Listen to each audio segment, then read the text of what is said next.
بسم اللہ الرحمن الرحیم۔ السلام علیکم۔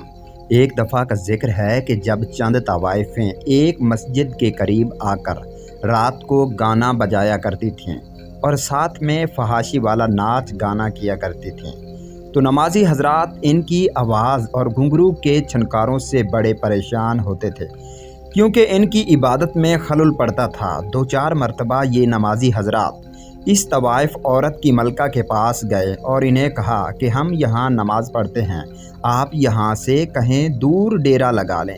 وہ عورت بڑی بدتمیز تھی، اس نے ان سب کی بے عزتی کی اور انہیں گالیاں نکال کر یہاں سے نکال دیا۔ پھر یہ نمازی حضرات ایک دن اکٹھے ہو کر سلطان صلاح الدین ایوبی رحمۃ اللہ علیہ کے پاس پہنچے اور سلطان معظم کو سارا حال و احوال آگاہ کیا، تمام ماجرا تفصیل سے بتایا۔ سلطان کو پہلے تو بہت غصہ آیا، پھر سوچا کہ عورت ذات ہے۔ آپ ان تمام نمازی حضرات کے ساتھ اس طوائف کے کوٹھے پر پہنچے اور اس سے کہنے لگے کہ تمہاری گھنگرو اور گانے بجانے کی آواز سے ہمیں اللہ کی عبادت کرنے میں دشواری حائل ہوتی ہے، بہتر تو یہ ہے کہ تم اللہ رسول کی طرف چلے آؤ۔ گانا بجانے سے جتنا تم لوگ کماتے ہو اس سے زیادہ تمہیں دے دیا کروں گا۔ لیکن وہ عورت تو فحاشہ تھی، اسے سلطان معظم کے یہ الفاظ سمجھ نہ آئے اور وہ بے رخی ہو کر بولی کہ جب یہاں سے اذان کی آواز آتی ہے تو ہمیں اس سے مسائل کا سامنا کرنا پڑتا ہے، ہم نے تو کبھی آپ سے کوئی شکایت نہیں کی، تم اس اذان کو بند کر دو۔ بس اس وقت سلطان صلاح الدین ایوبی نے تاریخی بیان کیا اور فرمایا کہ روم کے کسی جنگجو نے حضرت عمر رضی اللہ تعالیٰ عنہ کے سپاہیوں کے گروپ کو پکڑ کر قید کر لیا اور پھر انہوں نے شاہ روم کو خبر دی کہ ہم نے ایک مسلمانوں کا گروپ پکڑا ہے، اس گروپ کے اندر ایک مسلمان کافی قوی اور پرہیزگار بندہ ہے، اس کو دیکھ کر بھی خوف طاری ہو جاتا ہے۔ شاہ روم نے جیسے ہی ان کی بات سنی تو اپنے آدمیوں سے کہا کہ اس آدمی کو میرے پاس لے کر آؤ۔ اس زمانے میں شاہ روم کے سامنے ایک زنجیر لگی تھی، جو بھی بادشاہ کے پاس پیش ہوتا تو یہ بادشاہ کے سامنے جھک کر آتا تھا۔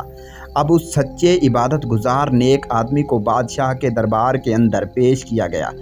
جیسے ہی اس نے زنجیر دیکھی کہ مجھے جھک کر بادشاہ کے پاس جانا ہے تو اس نے صاف صاف انکار کر دیا کہ میں بادشاہ کے سامنے زنجیر سے جھک کر نہیں جاؤں گا۔ بادشاہ کو بتایا گیا کہ یہ شخص زنجیر کے نیچے سے جھک کر آپ کے سامنے نہیں آنا چاہتا۔ بادشاہ نے کہا کہ زنجیر کو اوپر اٹھا دیا جائے اور اس کو میرے پاس لے آؤ۔ پھر زنجیر کو اٹھا دیا گیا اور اس کو بادشاہ کے پاس لے آیا گیا۔ آخرکار اس کو بادشاہ روم کے سامنے پیش کر دیا گیا۔ بادشاہ نے اس سے کہا کہ تم اپنا مذہب چھوڑ کر ہمارے دین کے اندر داخل ہو جاؤ تاکہ میں تمہیں اپنی انگوٹھی پہنا کر سلطنت عطا کروں۔ یہ بات جیسے ہی اس مومن بندے نے سنی تو اس نے بادشاہ سے کہا کہ مجھے یہ بتاؤ تمہاری سلطنت کا کتنا حصہ ہے؟ بادشاہ نے کہا کہ اس دنیا کا 1/3 حصہ سے زیادہ میرے قبضے میں ہے۔ جیسے ہی اس مومن بندے نے بادشاہ کی بات سنی تو اس نے جواب دیا کہ اگر یہ دنیا زر و جواہرات سے پر ہوتی تب بھی تم مجھے ایک اذان کے بدلے میں یہ دیتے، میں پھر بھی تم سے نہ لیتا، تم میرے ایمان کو نہیں خرید سکتے۔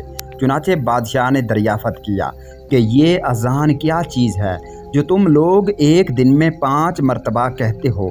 پھر مرد مومن نے اسے جواب دیا کہ اذان ایک کلمہ ہے اور جس کی بڑی فضیلت ہے، لیکن تم کافر کیا جانو کہ اذان دینے اور اذان سننے سے کس قدر دل کو سکون ملتا ہے۔ تم مجھے دنیا جہاں کی ہر نعمت دے دو، سب کچھ دے دو، لیکن میں ایک اذان نہیں چھوڑوں گا۔ جیسے ہی بادشاہ روم نے یہ بات سنی تو یہ سمجھ گیا کہ اس کے دل میں حضرت محمد صلی اللہ علیہ وآلہ وسلم کی محبت گھر کر چکی ہے، اس سے ایسے بات نہیں بنے گی۔ اس نے اپنے ساتھیوں کو حکم دیا کہ ایک دیگ کے اندر پانی ڈال کر اس کو ابالا جائے، پھر پانی کے اندر اس مرد مومن کو ڈال دیا جائے۔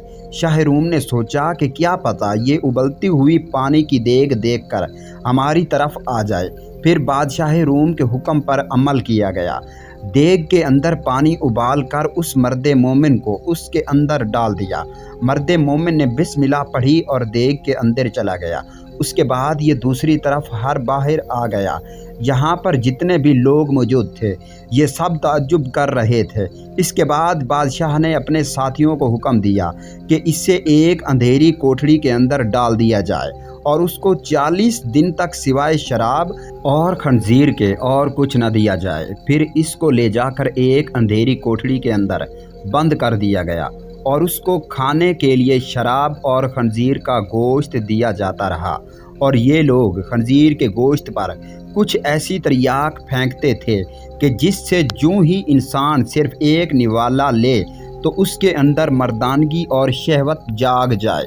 اس لیے اس بادشاہ کے حکم پر اس کوٹھڑی میں ایک حسین و جمیل عورت بھی دی گئی تاکہ یہ گوشت اور شراب پی کر جب اس کو شہوت ہو تو اس لڑکی سے زنا کرے اور اللہ تعالیٰ کی نگاہوں میں شرمندہ کیا جا سکے۔ آخر کار 40 دن پورے ہو گئے۔ پھر اندھیری کوٹھڑی کو کھولا گیا تو اس کے اندر یہ جتنا بھی سامان ڈالتے رہے وہاں پر یہ سارا کا سارا ویسے کا ویسے ہی موجود تھا، اور اس انسان نے اس عورت کی طرف دیکھا ہی نہیں۔ جب بادشاہ نے اس لڑکی سے پوچھا تو اس نے کہا کہ اس شخص نے میری طرف دیکھا تک نہیں، حالانکہ میں نے اپنے سارے کپڑے اتار دیے تھے اور مجھ میں اتنی ہمت نہیں ہوتی تھی کہ میں اس کے جسم کو ٹچ کر سکوں۔ اس سے یوں دریافت کیا گیا کہ تم نے یہ چیزیں کیوں نہیں کھائیں، جبکہ شریعت محمدی میں ضرورت کے وقت یہ چیزیں کھانا جائز ہیں۔ اس مرد مومن نے جواب دیا کہ اگر میں یہ چیزیں کھا لیتا تو آپ لوگوں کو خوشی ہوتی، پر میرا مقصد تو آپ لوگوں کو غصہ دلانا ہے۔ بادشاہ نے اس مرد مومن سے کہا کہ اگر تم مجھے سجدہ کر دو تو میں تمہیں اور تمہارے ساتھیوں کو یہاں سے خیر و عافیت سے جانے دوں گا۔ لیکن مرد مومن نے جیسے ہی بادشاہ کی بات سنی تو اس نے کہا کہ حضرت محمد صلی اللہ علیہ وآلہ وسلم کے دین میں صرف اللہ کو سجدہ کیا جاتا ہے اور اللہ کے سوا کسی کو سجدہ نہیں کیا جاتا۔ روم نے کہا کہ چلو تم ایک اور کام کرو، میرا ماتھا چوم لو، میں تمہیں اور تمہارے سب ساتھیوں کو یہاں سے خیر و عافیت کے ساتھ جانے دوں گا۔ مرد مومن نے جواب دیا کہ ہاتھ کا بوسہ دینا باپ، سلطان، عادل اور استاد کے لیے جائز ہے، کسی دوسرے کے لیے جائز نہیں۔ شاہ روم نے کہا کہ چلو تم ایک اور کام کرو، میری پیشانی کا بوسہ لے لو، میں تمہیں یہاں سے تمہارے ساتھیوں سمیت جانے دوں گا۔ مرد مومن نے جواب دیا کہ ہاں یہ ایک شرط پر ممکن ہے۔ شاہ روم نے کہا کہ جیسے تم کو منظور ہو۔ پھر مرد مومن نے اپنی آستین اس کی پیشانی پر رکھی اور اس کو چوم لیا، اس نیت کے ساتھ کہ میں اپنی آستین کو بوسہ دے رہا ہوں۔ پھر بادشاہ نے وعدے کے مطابق اس مرد مومن کو اس کے ساتھیوں سمیت چھوڑ دیا اور ان کو کافی سارا مال و ضرب بھی ساتھ دے دیا۔ شاہ روم نے حضرت عمر رضی اللہ تعالیٰ عنہ کو ایک خط لکھا۔ اس خط کے اندر اس نے حضرت عمر رضی اللہ تعالیٰ عنہ سے کہا کہ اگر یہ مرد مومن ہمارے پاس ہوتا اور ہمارے دین پر عمل کرتا تو ہم اس کی پرستش کیا کرتے۔ آخر کار یہ شخص حضرت عمر رضی اللہ تعالیٰ عنہ کے پاس پہنچ گیا تو حضرت عمر رضی اللہ تعالیٰ عنہ نے مرد مومن اور اس کے ساتھیوں سے فرمایا کہ جو بھی سامان آپ لوگوں کو ملا ہے یہ اپنے لیے مخصوص نہ کر لیں، بلکہ رسول پاک صلی اللہ علیہ وآلہ وسلم کے شہر کے لوگوں کے ساتھ بھی بانٹ لیں۔ جیسے ہی اس مرد مومن نے حضرت عمر رضی اللہ تعالیٰ عنہ کی یہ بات سنی تو انہوں نے باقی لوگوں کو بھی اس مال و زر میں شامل کر لیا۔ جو شخص ہر حال میں اللہ تعالیٰ کا پر بھروسہ کرتا ہے تو اللہ تعالیٰ بھی اس کا ہر حال میں ساتھ دیتے ہیں اور اس کو اکیلا نہیں ہونے دیتے۔ سلطان صلاح الدین ایوبی رحمۃ اللہ علیہ نے جب اپنا یہ بیان مکمل کیا تو فرمانے لگے، اے طوائف، نہ تیرا مال نہ تیرا حسن مسلمان کو خرید سکتا ہے نہ گمراہ کر سکتا ہے۔ جب اتنے بڑے بڑے بادشاہ ایک مسلمان کو اپنے زیر نہ کر سکے تو مجھے اور مسلمانوں کو کیسے اس بہکاوے میں لا سکتی ہے؟ سلطان نے کہا کہ مسلمان تو بڑے سے بڑا ظلم سہ سکتا ہے، لیکن تم لوگ دولت کے پجاری ہو، تمہیں صرف دنیا سے غرض ہے، تم اتنی تکلیفیں برداشت نہیں کر پاؤ گے جتنی ایک مسلمان برداشت کر سکتا ہے۔ سلطان کا یہ بیان سنتے ہی طوائف کی ملکہ کی آنکھوں میں آنسو آ گئے اور اس نے اپنی تمام طوائف لڑکیوں کے ساتھ کلمہ حق پڑھ لیا۔